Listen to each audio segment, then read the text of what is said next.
Okay, my internet connection briefly terminated and came back on.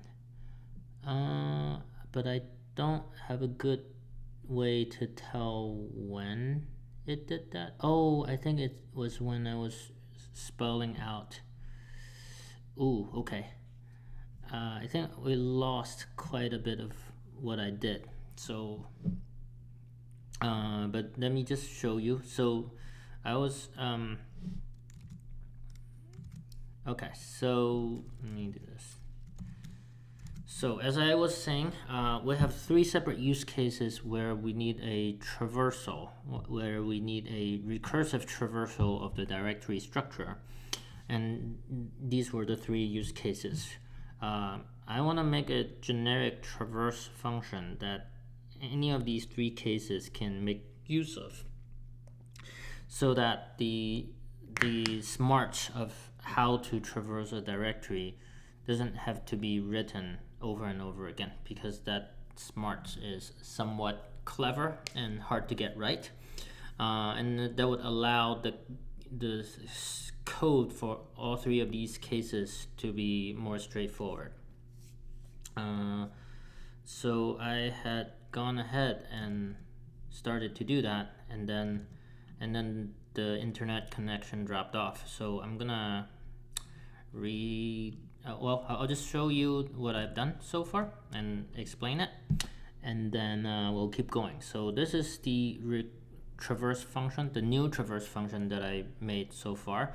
I actually renamed the pre-existing traverse function to traverse to find node module strs, and this traverse function is generic in that it takes in a visitor function. This follows something called the visitor pattern from the Gang of Four design patterns book. But all it means is that this function will visit every single node in the directory tree.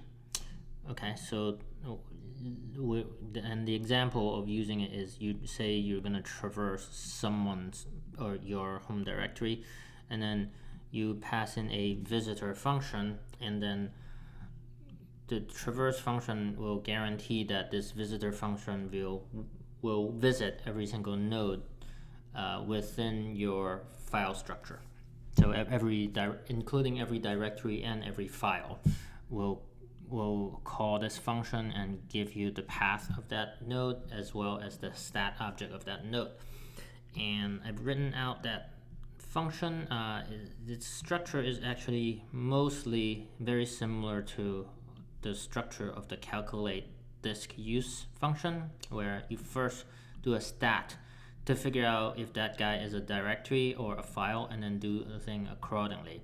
The new thing we have added is to make a call to the visit function at the beginning of the traverse function, and pass in the path and the stat object of that node. And also we want to allow the visit function to communicate back to the main function that we want to skip a particular node from traversal. And if we wanted to do that, it can return false. And that's what that means. So if it sees that you return false, it'll skip the normal code path. So that's what we got. And right now I'm actually thinking, in order to further optimize this, and I feel like I do want to optimize it because we were already seeing the traversal taking a long time before we started doing this. I'm just gonna hard code, not even make it configurable, the fact that I want to skip the hidden paths, the hidden files and the hidden directories. I want to just always skip them. And if we see a case later on that needs something different, then we can come up with a configuration that will allow that to happen. But basically right now what I want to do is say path base name, probably.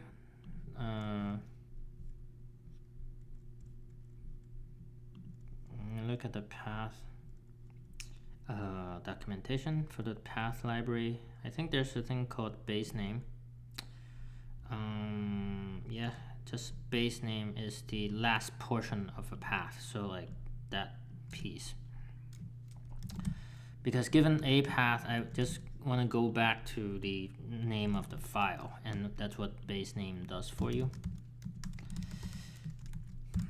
So I'll call this entry name, or maybe file name even. So I'll say if file name starts with a dot, I'm gonna ignore this and not even calling the visit function, just straight up ignore it. And the main thing I wanted to avoid is to call the stat function, because that just causes a slight, it's a bit of a cost to doing that. Okay, so that's what I wanted to do. So now this traverse function, I want to basically recode this entire function except using this generic traverse function. And what is this guy trying to do? Well, this part has already been done for me, so I don't need to do that. But it's gonna basically, but this is a path. Perhaps what we do is also pass in the file name.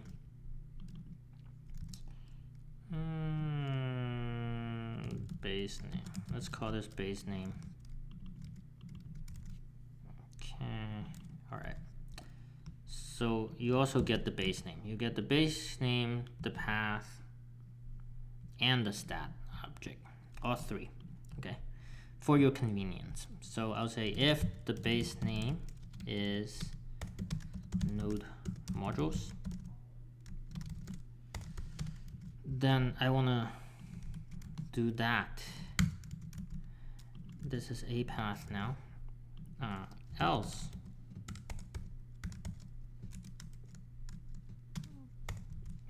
if this, if the full path is that, we want to skip recursing into it. We don't want to recurse into it, and returning false is the thing that allows us to skip this recursive traversal. And then else, we do want to traverse it, but we actually don't have to call the recursive function directly, because this generic traverse already does that for you, and you don't have to worry about it. You just need to provide a visitor. You can just not return anything if you want, if you do want the traversal to happen. And this just ignoring some stuff, so we actually don't need this. So I think this function will work just the same as this function now, except it uses the generic traverse function. Let's see. I'm gonna comment out this one. So this has the exact same name as this. See if it works. Oh no. Let's debug that. Oh, wait. It doesn't think it's an async await. Oh, because even this guy needs to be async.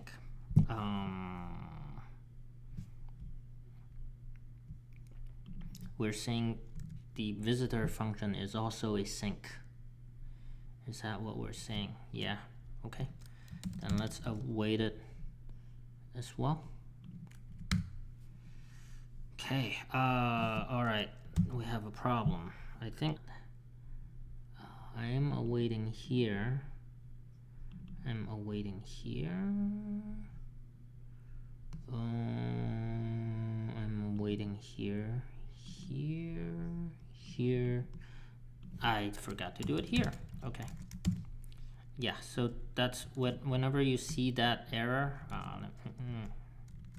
whenever you see this error that says unhandled promise rejection warning, most likely it's because you're calling some async function without slapping an await on there, and it's like, well, if you get an error, I'm not going to tell you about it, so I'm going to warn you about it ahead of time. Okay, so I think this is doing what it used to be doing, and that's a nice, that's good. That was my intent. I have if you haven't seen my clever versus savvy talk, then which you can find that you can go to my website and find it, I believe, or just Google for Toby Ho clever versus savvy talk to give you more context of, yeah, there we go, clever versus savvy 1 and 2. They'll give you more context about what the overall goal is of this refactoring. We made a clever piece of logic. We extracted it out as a generic piece. That's the traverse piece. But the generic piece has very little case-specific logic. It's very ignorant and therefore is able to be adapted to various different use cases.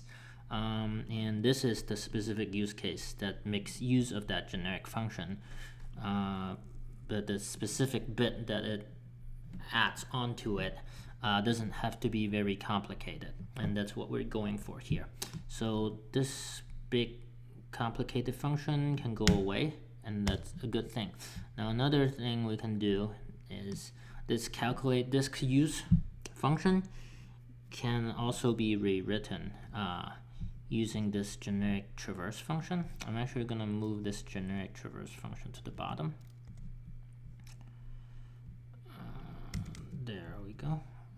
Okay, and then I'm going to rewrite, I'm going to move this calculate disk usage function here, and now I'm going to do the same thing. I'm going to rewrite another version of it.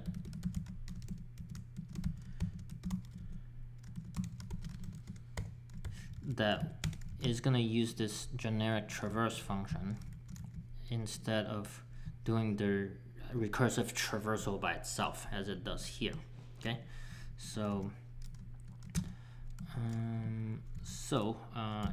it will, I'll call this a path to follow my newly adopted convention of calling these a path. So this will get a base name, a path.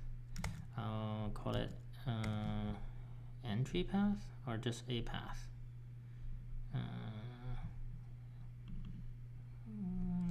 I'll call this dir path. This, I'll call this a path, and this is that object in case you need that. Interestingly, in this use case, we didn't need to use the stat object at all.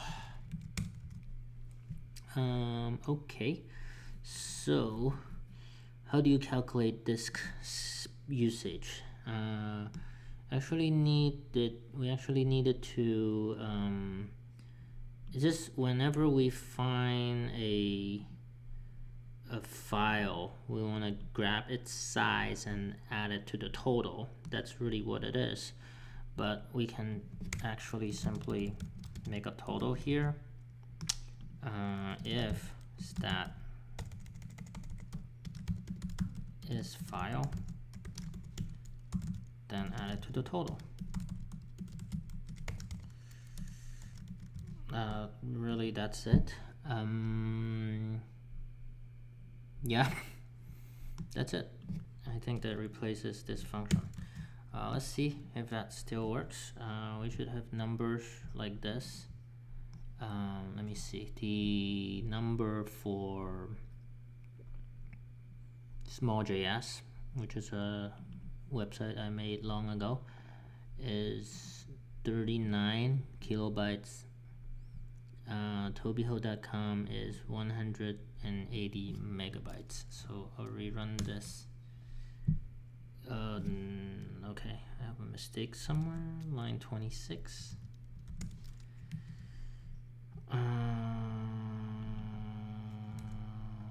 A path here. Okay, I renamed that to dir path. I forgot to rename it in all the places. Oh, I also need to return the total here. Almost forgot. Alright, let's see if this works. Okay, the tobyho.com one is the one that should be 180 megabytes. So let me see that come up.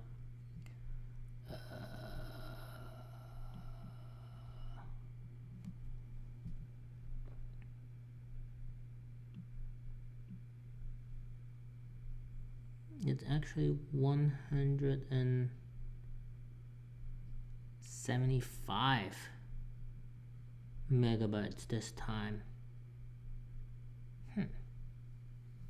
Who is right?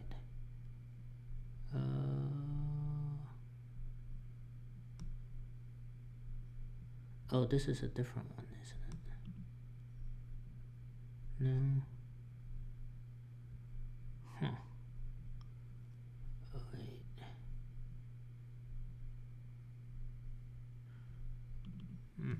I'm getting a different result from previously, I think. Although I'm not 100% sure about that. This should have traversed everything except for the hidden files. Let me think. Calculate disk use. Let me see if there's anything in here that's suspect.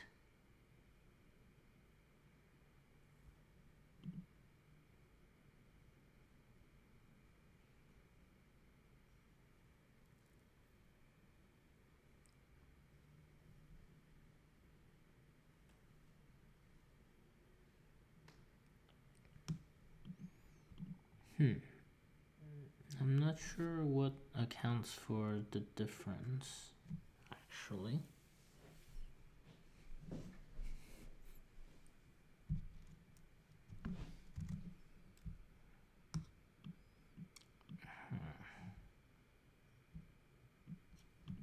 Let me try something. Let me just try modifying this program to calculate the disk usage of just this folder. Oh, maybe just this folder.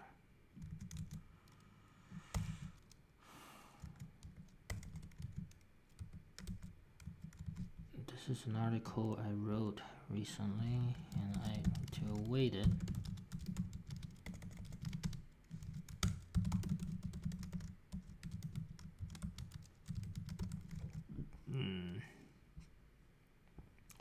I'll also have the older version of this function.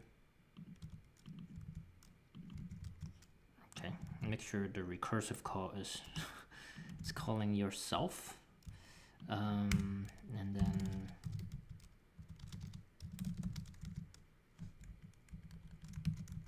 okay, we'll compare the two sizes.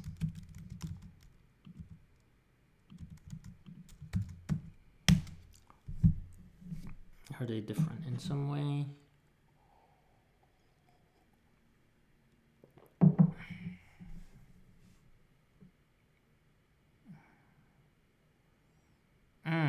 Interesting.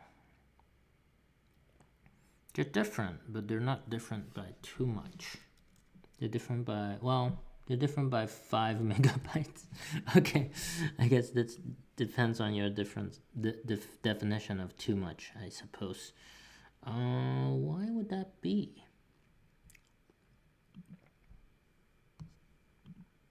In this case, if we didn't. Oh, the calculate disk usage one does include the hidden folder structures, the hidden files, whereas my generic traverse function does not. So if because that does contribute to the disk usage, we need to count the hidden files. Maybe what I should do is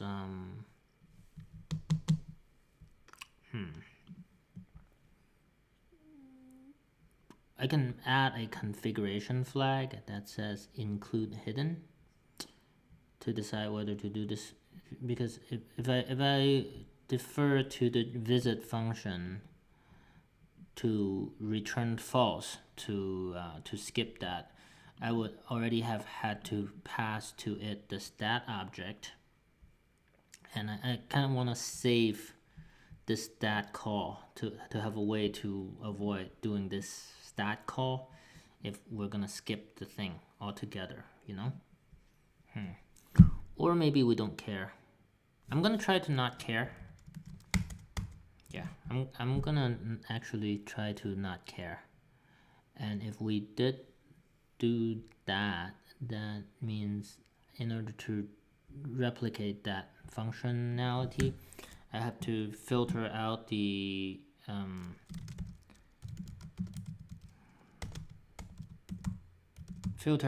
hidden files here.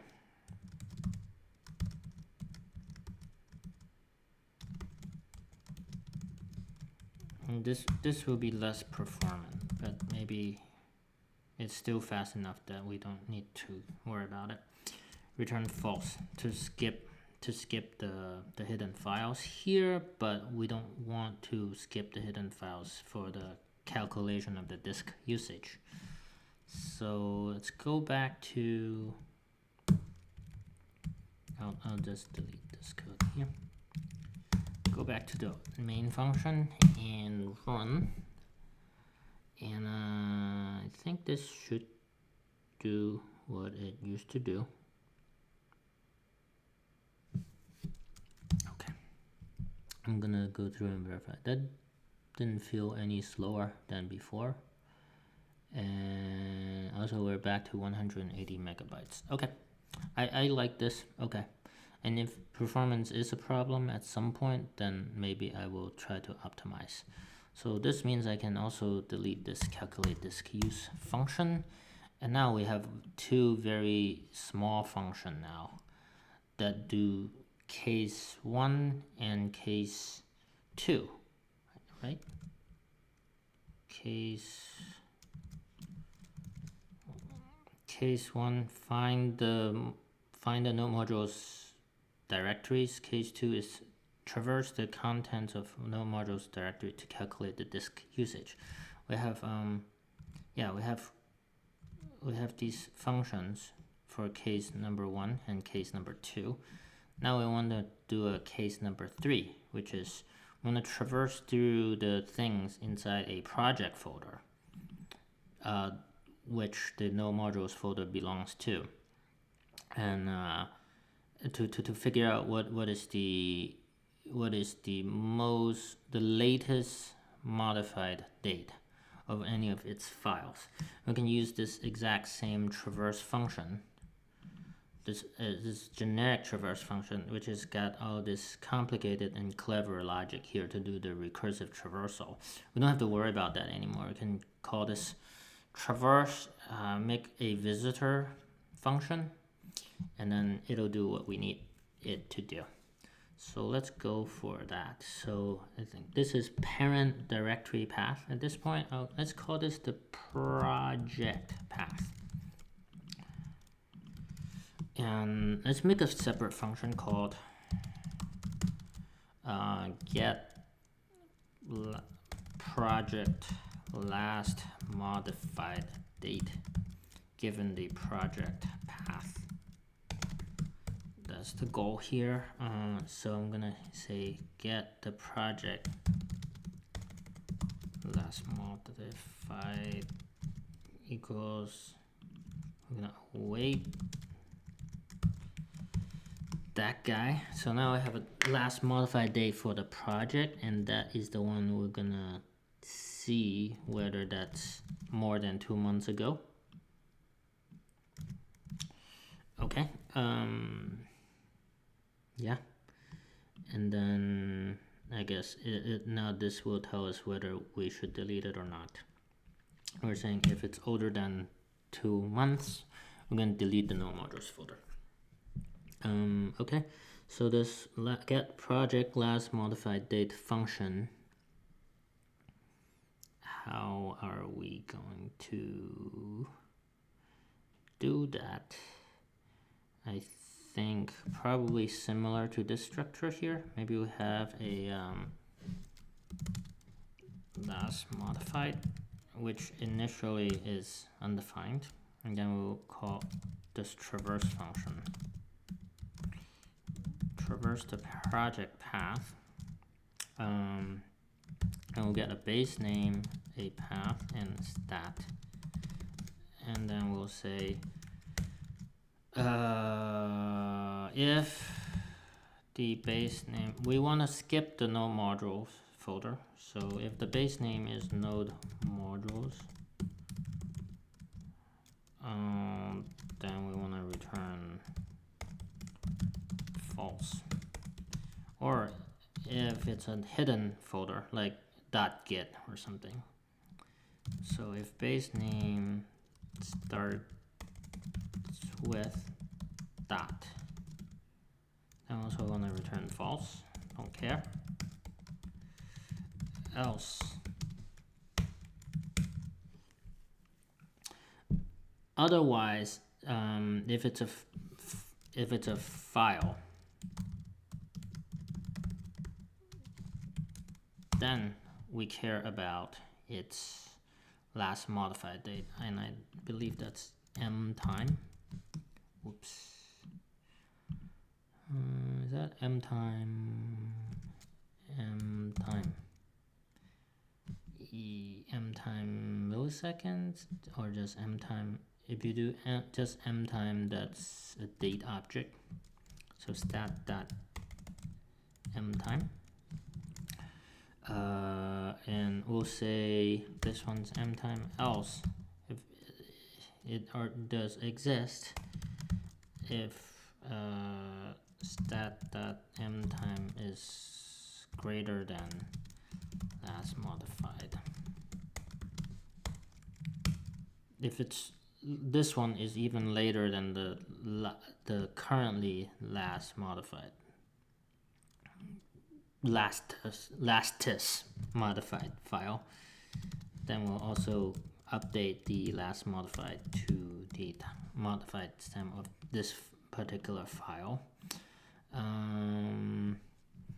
Otherwise, if it's not a file, then we do want to keep traversing if it's a directory. So yeah, and then at the end we return last modified. Okay, let's see if that works. We already wrote the code to make use of the last modified value. Let's see if this works. And this is now minus the last modified value. See if that's greater than 2 months. All right, let's see it. If we can get the syntax correct.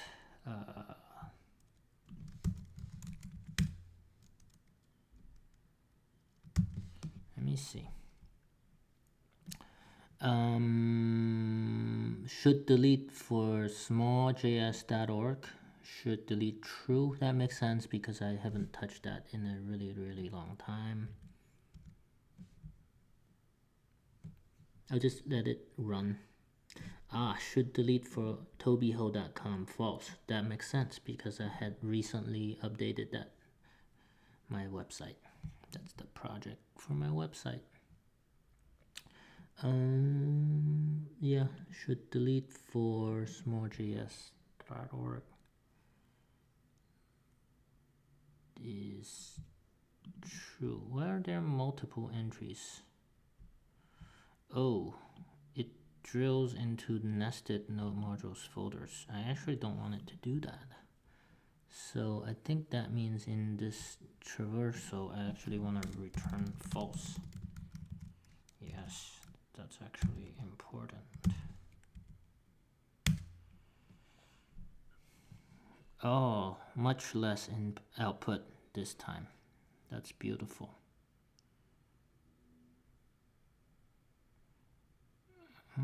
The date display leaves something to be desired. So maybe I use moment. The one for smalljs should delete team Emma. That's another really old site. That makes sense. This makes sense.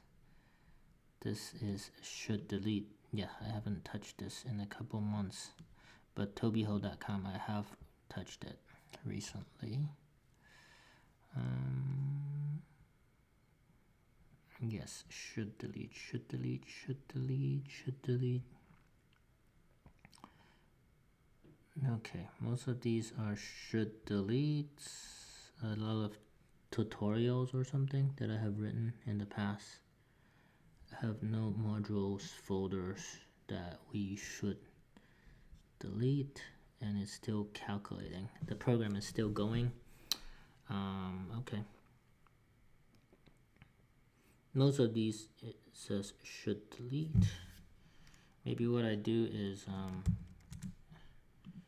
so that I can see things easier.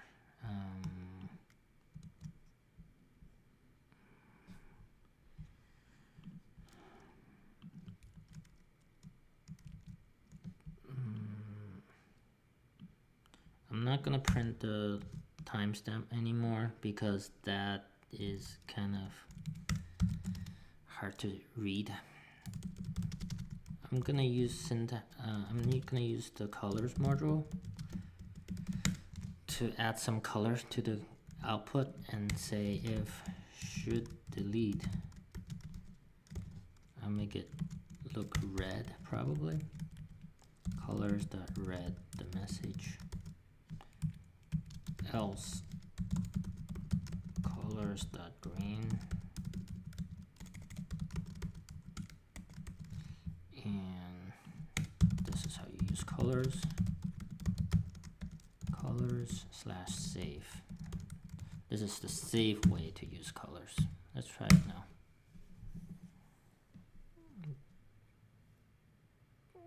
Okay, I like this output a lot more.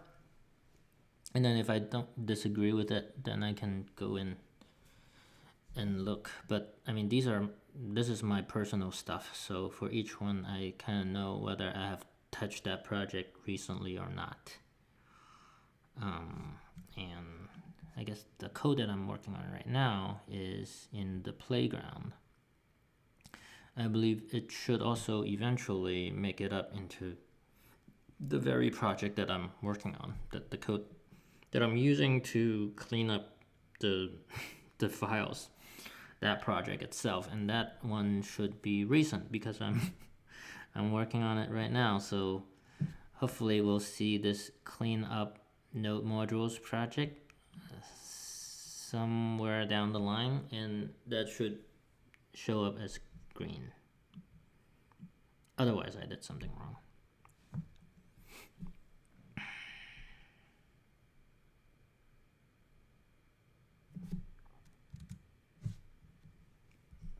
At this point, I'm really happy with this refactoring, the extraction of this generic traverse function, because I mean, it's really good. Oh, look at this. This is the Mandelbrot program that I worked on not that long ago.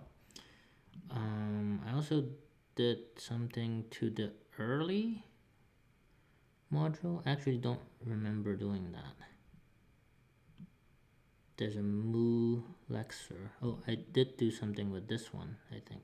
Oh, I think this is when I made the video about the early parsing algorithm. I probably went back in there to look at some code. And this is when yeah.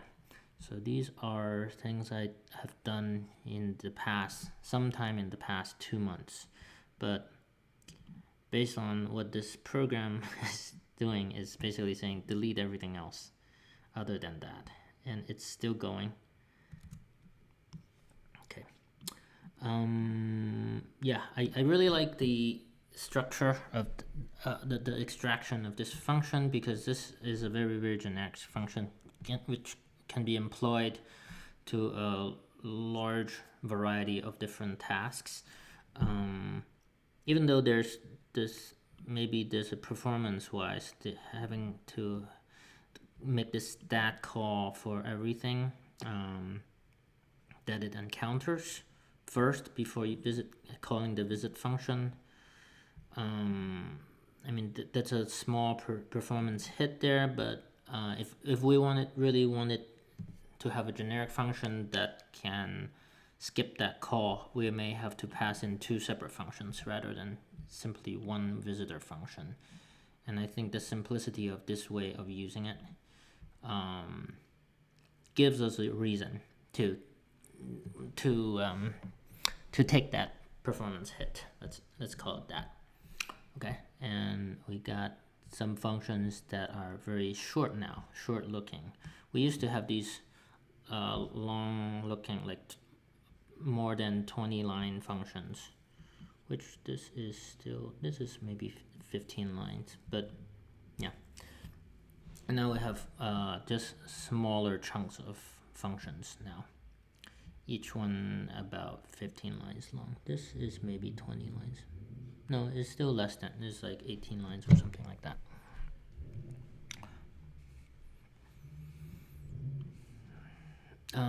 Okay, while that's going, task suite. Okay, that's another project that I have touched in the last 2 months. Yes, I agree. That sounds right. I think it would be nice to just have a program that goes through all of your stuff and tell you which things you have been doing recently. Just that is a nice tool to have. Okay, so other than that, I think I wanna, while that's going in the background and it's taking a while, I'm gonna start doing the last part of this exercise, which is actually deleting the files. And I think the way I want to do it is just call out to the shell to do that. And I know that there's a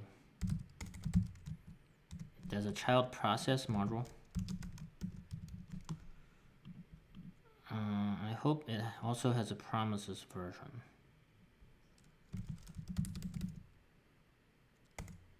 There's a util that promise if I. Oh my god.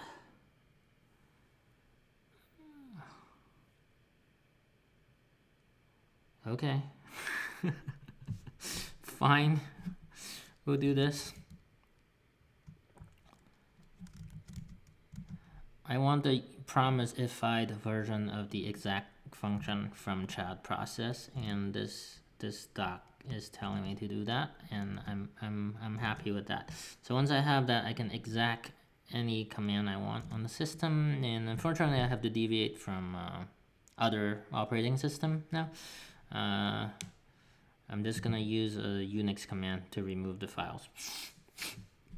I think I'm gonna do a test run because I'm afraid of doing massive damages to my system. Let me take a reading of what is the current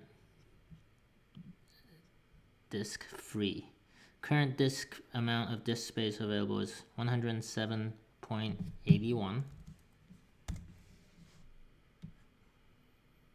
gigabytes. That's how much I have free. We can compare that to 107.81.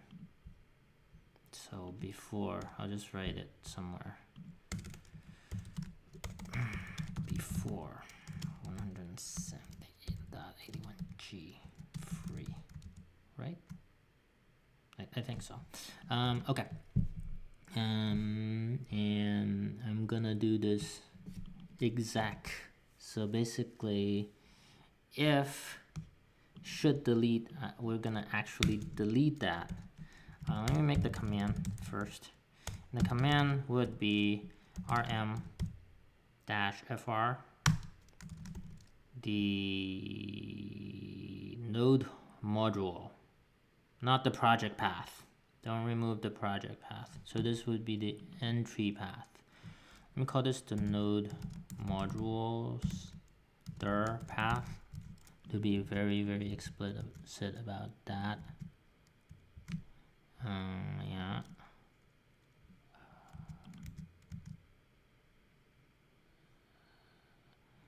And okay, that in things first. Oh god, it's still going. This might take a while. This process may take a while. Okay, so if this process takes too long, I'm gonna stop the video and then do another short one to follow up to show you how it all went in terms of the disk, the amount of disk that we were able to free up with this little exercise. But right now, basically it is saying, hey, run this command to delete recursively delete that module, and that looks right to me. Yeah. So yes. Oh, in some cases we may want to put quotes around the thing. Yes, because I'm gonna test this, because this is definitely not gonna work. Because if there's spaces in your directory path, you're gonna need to put double quotes around it.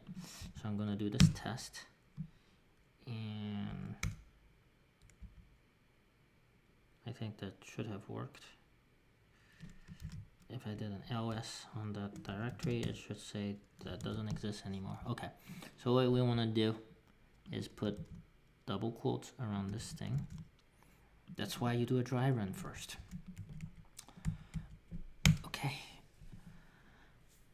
Okay, so now we have quotes around the directory name, so that if there are spaces in the directory name, it still can be handled. And yeah, there's a quote around this directory name, which has spaces in it as well, so I think that's good. I am feeling comfortable enough to go ahead and execute the command.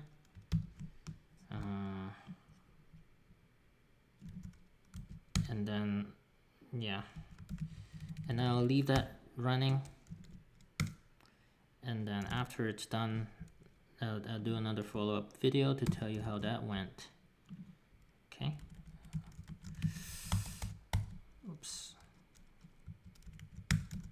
Okay, so I'm gonna do that.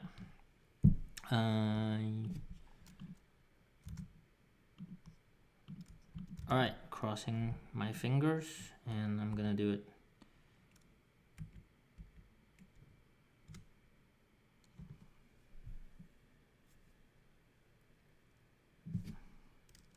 Wait, why is the cyan coming up before the red? I want the red to come up first.